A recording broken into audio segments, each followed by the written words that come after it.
खे मुखे कर छड़ायो शिकारीअ खां कई इल्तिजा हरणीअ हज़रत खे मुखे कर छड़ायो शिकारीअ खां अचां खीर पियारे बचड़नि खे मुखे मोहलत ॾियारियो मारीअ खां अचां खीर पियारे बचड़नि खे मुखे मोहलत ॾियारियो मारीअ खां छोड़े छॾी उते हरणी हिकदम पाक पैगंबर प्यारे हुकुम कयाऊं हरणीअ खे अचु खीर तूं हे कर प्यारे ड्रोड़ी तेज़ तिखी बचड़नि ॾे वई ॾाढो खुश थी बाग बहारीअ खां ड्रोड़ी तेज़ तिखी बचड़नि ॾे वई ॾाढो खुश थी बाग बहारीअ खां कई इल्तिजा हरणीअ हज़रत खे मुखे कर छड़ायो शिकारीअ खां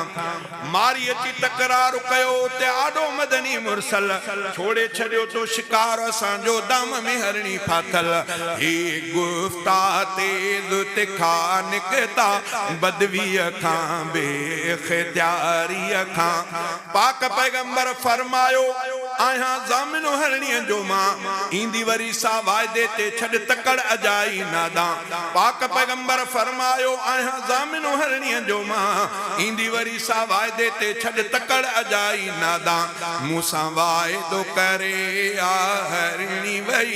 मोटी ईंदी कंहिं वणकारीअ खां मूंसां वाइदो करे आ हरणी वई मोटी ईंदी कंहिं वणकारीअ खां मारीअ चयो ए मुंहिंजा साईं कहिड़ी ॻाल्हि था करियो भॼी विया जे झंग जा जानवर कीअं अचनि से भरियो छो था मूंखे अजाया दिलासा ॾियो वई ॻाल्हि चढ़ी दिलदारीअ खां छो था मूंखे अजाया दिलासा ॾियो वई ॻाल्हि चढ़ी दिलदारीअ खां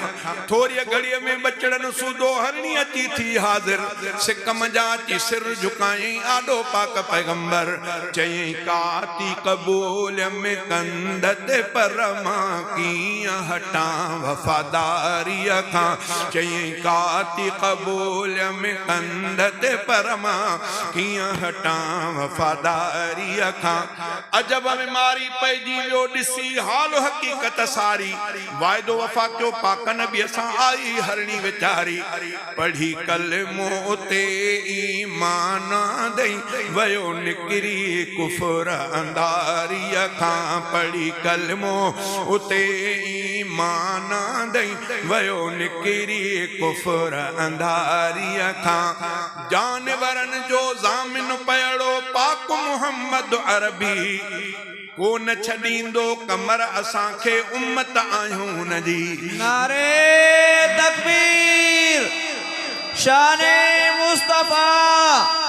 शाने अहल बैत नारे तकबीर